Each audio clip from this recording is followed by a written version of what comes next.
Hey guys, and welcome to our channel, Cerebral Palsy Daily. I'm Steve. And I'm Dustin. We hope you enjoy.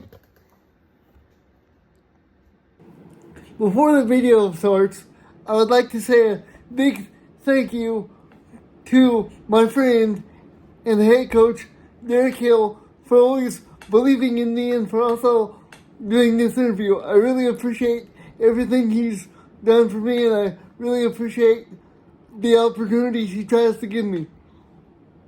Well, that's all I got to say about that for now until the end of the video.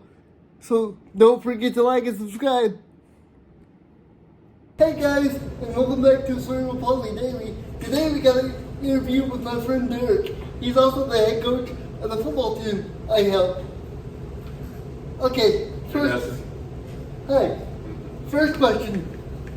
When was the first time we met, did you realize I had cerebral palsy? Yeah. Who, did someone tell you, or did you just? Someone told me. You know, I remember when you were a little rascal. Because you were the same age as my niece, Brooke, and so I knew you through then, and so that's how I didn't realize that. Yep. You and Brooke were the same age in the same class. Okay, next question. When did we become friends and how? I think probably when we got to talking and knowing each other was more into junior high to high school. Yeah. Because you were around a lot. You were at all the ball games, obviously. I was in and out of school, and so I was helping with basketball. And so that's when we really started to click.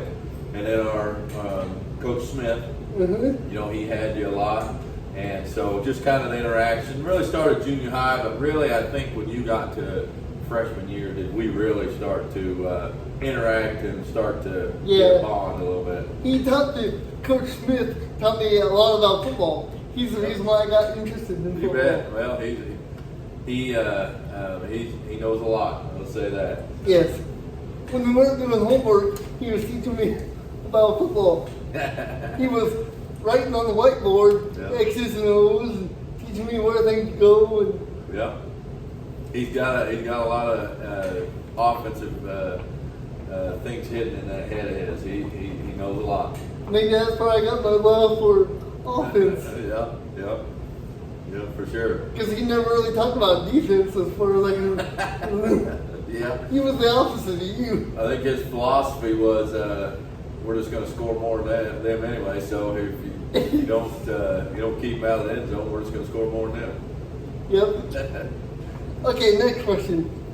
How am I an asset to you in the football team, even though I have cerebral palsy? I think because you got a smart mind. You know, you soak everything in that you've been taught throughout your life, and you have a lot to express, and that is either tidbits here or there as you're learning. You know, as in the coaching side and what it takes to game plan, but you're throwing tidbits of all those little things that you've soaked up throughout your entire life that throws it out there and say, what about this? What about this? And so those little tidbits make me start to think, well, yeah, why not? You know, and so I think that's your biggest asset. And then another thing that maybe I didn't realize, and I think even the kids, because I hear them make comments of just the life aspect that you bring to the end of practice. You know, when you talk to the boys, you're talking from the heart, and it's been a very good asset to that. It opens their eyes and minds a little bit to understand. You know, hey, this is about football, but it's also another perspective about that it's really been a good asset.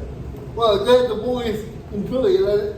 I never know if they enjoy my stories or not, but most of the time my life stories can fit into the football situation. Absolutely. No, it's been good, and actually just today that was brought up, so I really appreciate that aspect that you bring that maybe of the other guys that that they don't add. So it's why you gotta have a good group to be involved, and you've been a good asset.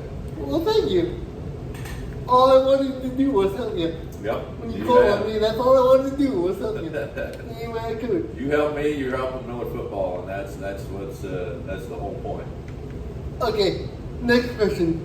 Do the difficulties of my disability hinder you from doing your job effectively? No, not at all. Is it different? Absolutely. I think anybody with a would see that it's different from the others, but absolutely it is not hindering one bit of what I do on a day-to-day basis, and it doesn't hinder anybody else.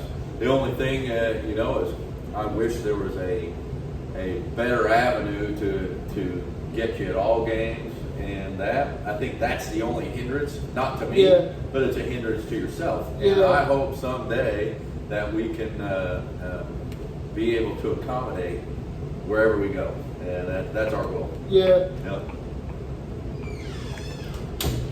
Next question. When we were together on Dynamite, do you remember any funny stories? And is there any stories you want to tell? I think there's one, and I'll never forget. And this was Coach Lund. Jeffrey Lund was a 5th and 6th grader, and I said, "You're calling the first two plays," and you called it, and you called a slant, and it's wide open. No, it was absolutely wide open, and we dropped it. Jeff hit a slant, and he dropped it, but he caught many more after that. But I just remember that one, and it was not a funny story. It's just that you knew what to go with right there, Yeah. and it worked. Well, it was open. Let's just put it that way. So- If it wouldn't have dropped it, it would have been open. And I remember the first time I went out there with you on the field, and I said they're stacking the box. Yeah. You said, "What did you just say?" And I said they're stacking the box. yeah. No, probably here recently. There was the one time when we were running. I think we were running offense. We're doing offense, and we just about. You either about took us out or we took you out, but Yes. It was during practice. Yeah. And I almost got hit. Yep. I think you would have hurt us. Uh-huh. And at that point, we didn't have any injuries, but we might have been the first one. I might have been injured, or they might have been injured. Yeah. Well, thank you for doing this. I appreciate you doing this. I appreciate you asking me to be a part of your YouTube channel, and again, I appreciate you being a part of us, part of Miller football. And Well, thank you. no matter what circumstances, whatever, it's you've been a inspiration that you have goals and never give up on them. And so Thank you. that in football and life, athletics, Miller especially, that is a good asset to, no matter what happens, keep trying to achieve those goals. And you never know when it happens, but you're a good inspiration for us, but also myself. Some people say I'm delusionally optimistic, but I'll take that as a compliment. Absolutely.